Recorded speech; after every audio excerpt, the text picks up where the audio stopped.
Welcome to Clue Plays COD, and in today's video I'm going to talk about the history of Call of Duty, and specifically my history with the game and why I enjoy it. So my first Call of Duty was actually Call of Duty Ghost. I got this at Christmas 2013 for the Xbox 360. And I remember when I first got it, I actually didn't enjoy it loads. It actually wasn't a game series that I thought I would get hooked in. I played it quite a bit, but I wasn't like really hooked onto the game. I was more playing games like Halo and FIFA at the time. But during this, I also had a friend that played the original Black Ops, and he introduced me to zombies. So I played Black Ops 1 Zombies, because Ghost didn't have a zombies mode, and then I also played a little bit of Ghost multiplayer. This was also the time where the Xbox One released, but I didn't get it at the time of release. I got it about 6 months later. When I got the Xbox One, I thought, well, the most modern Call of Duty on there was Ghost, and I was enjoying the game a little bit. So in November 2014, I got Call of Duty Ghost for the Xbox One, and this was just before Advanced Warfare released. But I didn't want to be paying at the time £50 for a game for Advanced Warfare that I wasn't sure I'd enjoy, so I thought I'd get Ghost for the Xbox One. In Christmas 2014, I got two games. The first one I got was the Halo Master Chief Collection. I was really into the Halo series at the time. And I also got Advanced Warfare. Now, for those of you that know, the Master Chief Collection was a massive fail. The online didn't work, the multiplayer wasn't very good, and there was no other real Halo games to play at the time, because Halo 4 was the last one, and I didn't enjoy the multiplayer for that either. So instead, I gave Advanced Warfare a go, and this was where I got really hooked into the series. I loved Advanced Warfare, I loved the advanced movement, I loved the maps, and it felt like a Call of Duty game that was going to hook me in, and it did. And after that, I felt really invested in the series. So when the announcement of Black Ops 3 came out later that year, I was really excited, and I was like, right, well, I'm enjoying Advanced Warfare. I've heard really good things about the Black Ops series. I gave Black Ops 1 a little bit of a go, so I was like, right, I have to get Black Ops 3. So in November 2015, I bought Call of Duty Black Ops 3.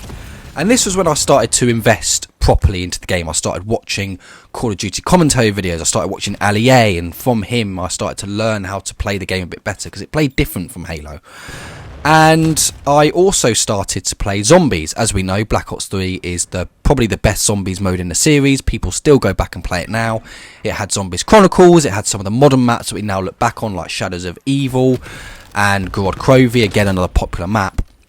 I started playing the Zombies mode as well, and I got really invested into the series, and I realised that Call of Duty had a lot to offer. It had the third mode, Zombies, that I really enjoyed, and it had a new multiplayer that I wanted to learn how to play.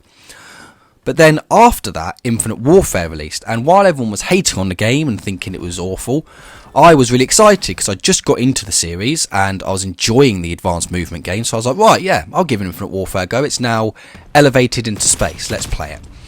And this was where I started to play with other people, because other people, like me, started to get into the series a bit late, and we were the only ones playing Infinite Warfare. So we played with my girlfriend and my best friend at the time, and this is where I started to learn the connection part of Call of Duty, how playing online was really fun. But I also got really invested because I started to do the camo grind, and this was when I started to do the camo grind like diamond on the ARs, and it was actually really fun, and I really enjoyed it. And I was like, okay, so the multiplayer is really fun, the third mode is really fun, because I enjoyed the zombies in Infinite Warfare as well.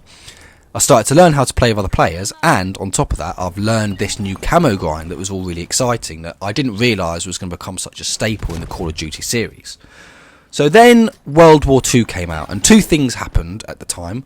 The first is I had a break from Call of Duty between the end of Infinite Warfare and the release, so I was really excited for the game. But also I went to university, and I was the only one of my friends, the only one of my group to go to university, and I went to university in London, so I left my hometown and I was miles and miles away from everyone else.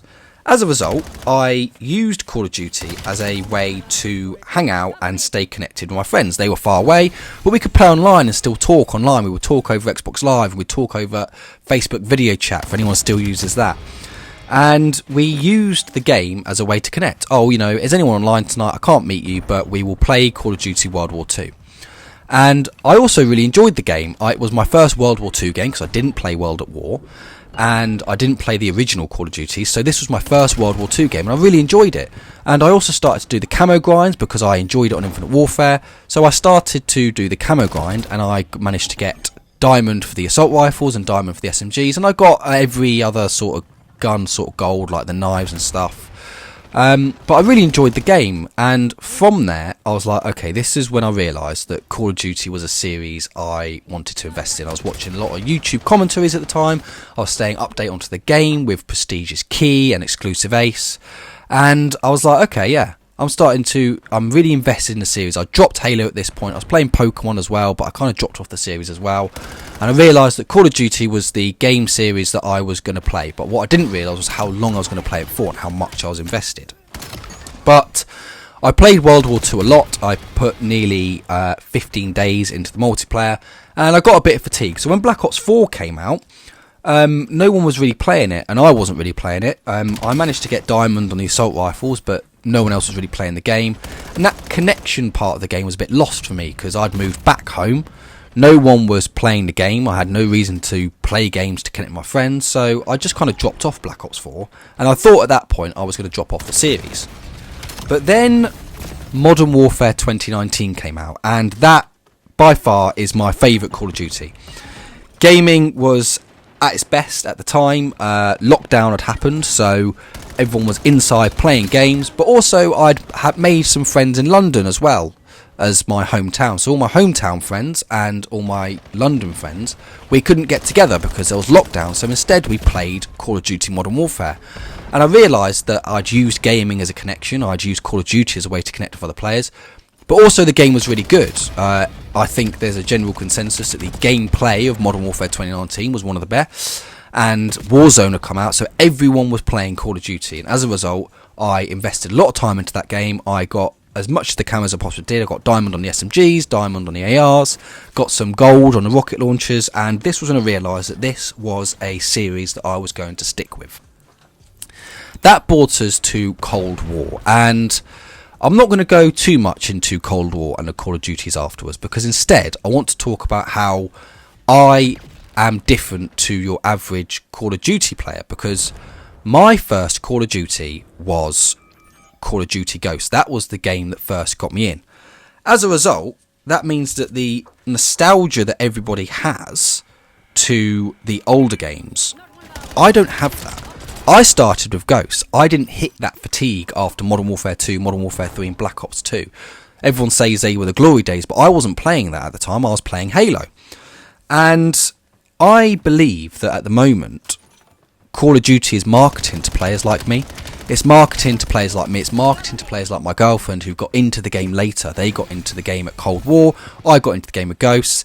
And because of that, it means that I can have a little bit more of an objective view of the series. You know, I mean, I'd love to go into Cold War. I would love to go into, you know, Modern Warfare 2 and Vanguard and what I did and didn't like about those games. But the point of this video is, by removing the nostalgia, I can look at Call of Duty a bit more objectively, and I can see the improvements that the series is making. And actually, I'm excited to see the future of the series. My opinion and history with the series is different to others, and I believe that by me getting into the series late, it means that I can see the improvements that the game has made. So, for example, I've seen supply drops come and go. I got into the series just before supply drops came in with Advanced Warfare, and I saw the about the backlash and outland that everyone had on the game. No one liked the supply drop, so Call of Duty got rid of them, and then we saw the Battle Pass, which was a much more improvement on the game. I've seen that come and go and that improve. And actually, if you look at it, Call of Duty slowly but steadily does listen to the community. Back in the day, no one liked supply drops, but it took a few years, but it's gone. People wanted to see improvements to the Battle Pass and the unlocks be a bit better, and they made a better system with the Battle Pass. And now everyone's crying out about skill-based matchmaking, something that they tried, they thought it would keep the community playing, but instead they saw the opposite. And now, you know, nearly 4 or 5 years on, they're removing skill-based matchmaking, and because of that, it's bringing players back to the game. So I genuinely think with the improvements that we've seen in modern Call of Duty, and talking about my history and how Call of Duty has changed, I do believe that the series has a lot of hope, and I do think that in the future we're going to see some really great Call of Duty games. However, I know that I'm in the minority here. I know that a lot of you probably got into Call of Duty, you know, back in the day, back in the glory days of Black Ops 2 and Modern Warfare 2. So I want to hear from you. What is your opinion? When was your history of Call of Duty? When did you start? I'd like to hear your opinion in the comment section below. If you enjoyed the video, drop a like, subscribe to the channel as I do all things Call of Duty. And if you enjoyed this video, check out my last video where I show you my first game on Black Ops 7. I'll see you in the next video.